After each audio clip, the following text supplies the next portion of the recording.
शिव शिवम शिवम।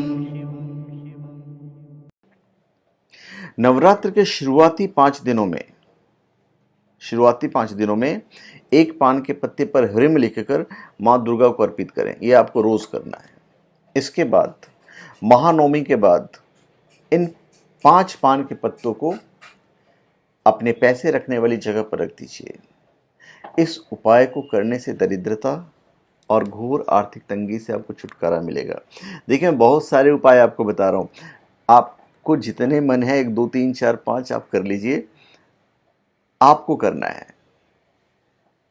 यदि आपका भाग्य साथ नहीं दे रहा है और आपके सभी कार्य आपके भाग्य की वजह से बिगड़ते जा रहे हैं, तो आप नवरात्रि पर माँ भगवती दुर्गा का पूजन करते समय उन्हें रोली के बजाय सिंदूर से तिलक करें और उनसे अपने इस समस्या को जल्द से जल्द ठीक करने के लिए प्रार्थना करें। प्रार्थना कीजिए, निश्चित तौर पे आपकी प्रार्थना कबूल होगी। कुछ लोगों को शादी करना होता है, मनपसंद वर नहीं मिलते हैं, किसी को मनपसंद वधू नहीं मिलती है, तो नवरात्र के दौरान या उसी के आसपास भगवान शिव के मंदिर में जाएं और वहाँ देवी पार्वती और शिव की मूर्ति पर जल और दूध चढ़ाएं। पार्वती जी को आप हल्दी का माला अर्पण कीजिए। इसके बाद फूल, चंदन, धूप, दीप और नैवेद्य से पूजा करें। अब पार्वती और भगवान शिव के बीच मौली से गठबंधन करें।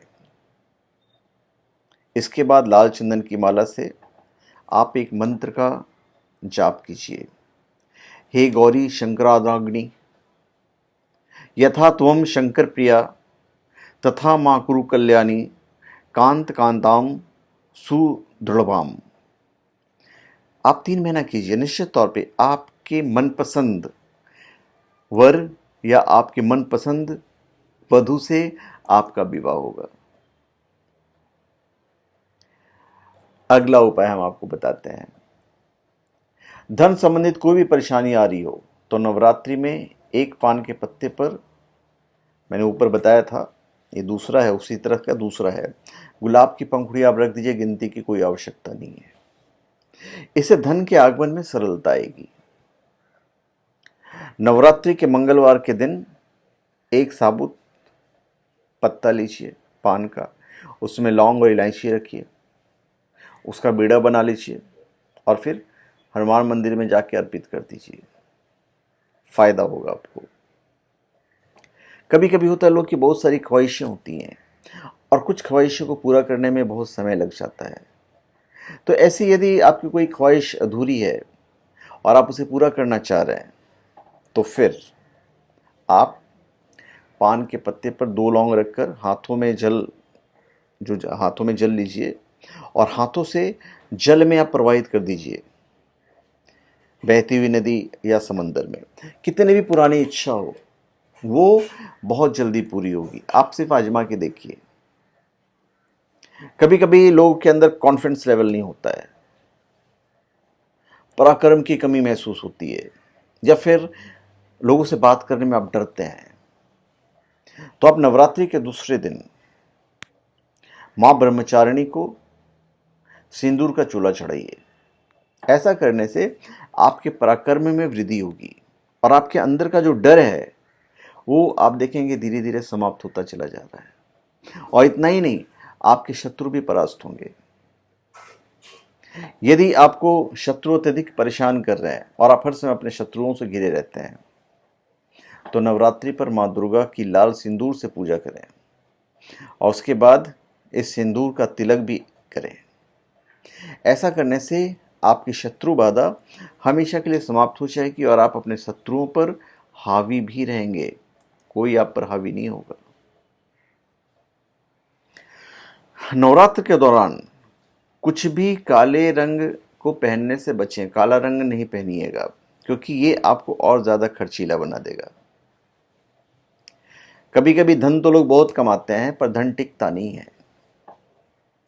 तो नवरात्र के किसी भी दिन सुबह नहाने के बाद एक साफ कपड़े पर मोती शंख रखिए। ये देखिए मोती शंख है, ये ओरिजिनल मोती शंख होता है। ये तो चलो हमारा है, अगर ऐसा मिल गया तो बहुत अच्छी बात है, पूजे की दुकान में ढूंढ लीजिएगा, मिल गया तो अच्छा है।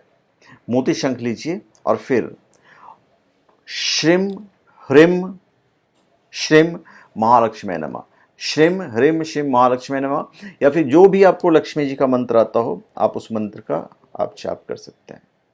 और साथ में आप चावल भी रख लीजिए और हर जाप के बाद एक चावल आप इस शंख में डालते रहें, या आप पहले रख दीजिए, इनके नाम पर अर्पित कीजिए, फिर आपको इसके अंदर डालना है। ऐसा भी रख सकते हैं, ऐसा भी रख सकते हैं, ऐसा भी रखिएगा, चलेगा।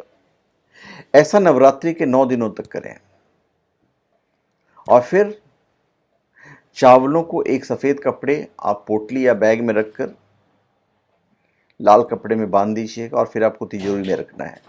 मतलब 11 दिन बाद इस शंख को भी चावलों वाली पोटली में रख दीजिएगा और इस पोटली को अपनी तिजोरी में रखिए और यकीनन आप मानिए आपको धन लाभ होगा ही होगा। आप आजमा कर देखिए, नहीं होगा तो आप मुझे फ़ोन कीजिएगा, अभी तो मेरा नंबर अवेलेबल है मेरे चैनल पे। व्यापार में यदि आप सफलता प्राप्त करना चाहते हैं तो 9 दिनों तक एक ही समय पर पान का बीड़ा माँ दुर्गा के मंदिर में जाकर चढ़ाइए। समय चेंज मत कीजिए, 9 तो 9, 8 तो 8। आपको व्यापार में ज़रूर लाभ होगा। ध्यान रहे कि हर दिन एक निश्चित समय पर जाएं, वरना लाभ नहीं होगा। समय निश्चित होना चाहिए, माता आपकी इंतज़ार करेगी। आप ट्राई तो कीजिए। नौकरी में लोगों का प्रमोशन नहीं होता है, तो नौकरी में प्रमोशन या व्यापार में बढ़ोतरी में अड़चने आ रही हैं, तो नवरात्रि में फिर आप एक काम कीजिएगा, पान के पत्ते को दोनों तरफ से आप सरसों का तेल लगा दीजिए और इसे माँ दुर्गा को अर्पित कीजिए। इसके बाद पान के पत्ते को अपने सिर के पास रखकर सो जाइए। अगले दिन सुबह उठकर पान के पत्ते को किसी दुर्गा मंदिर के पीछे आप रखाइए, उनको चढ़ाने की आवश्यकता नहीं है। सभी बाधाएं धीरे धीरे समाप्त हो जाएगी और आप देखेंगे कि आप तरक्की कर रहे हैं। अगर आपके पास पैसा नहीं टिकता है या फिर आप हमेशा पैसों की तंगी से परेशान रहते हैं, तो नवरात्रि के दिन एकाक्षी नारियल में सिंदूर लगाकर उसे लाल कपड़े में बांधकर माँ भगवती दुर्गा को अर्पित करें और 9 दिनों तक उसकी पूजा करें। और आप जहाँ पैसे रखते हैं वहाँ पे रख दीजिए। इसके बाद माँ दुर्गा से प्रार्थना करें कि वह आपकी इस परेशानी को जल्द से जल्द दूर कर दें। अगर आप जीवन की सभी समस्याओं से छुटकारा पाना चाहते हैं तो माँ दुर्गा को नवरात्रि में पूरा श्रृंगार अर्पित करें, जिसमें सिंदूर अवश्य होना चाहिए। और यदि आप ऐसा करते हैं तो आपको जीवन की सभी समस्याओं से छुटकारा मिल जाएगा। यदि आप संतान की प्राप्ति चाहते हैं, बहुत कोशिशों के बाद संतान नहीं हो पा रहा है, तो आप नवरात्रि पर माँ दुर्गा के मंदिर में लगातार 9 दिन जाकर सिंदूर अर्पित कीजिए। ऐसा करने से आपको जल्द से जल्द संतान सुख की प्राप्ति होगी। तो मेरे ख्याल से मैंने आपको बहुत सारे उपाय बताए हैं और इस तरह की जितनी भी चीज़ें हैं वो आपको shivago.com पे मिल जाएगा, आप प्राप्त कर सकते हैं। तो धन्यवाद, आप सबका हमारे चैनल पे स्वागत है। आप हमारे चैनल पे सब्सक्राइब करें और अपने कमेंट दीजिए। धन्यवाद।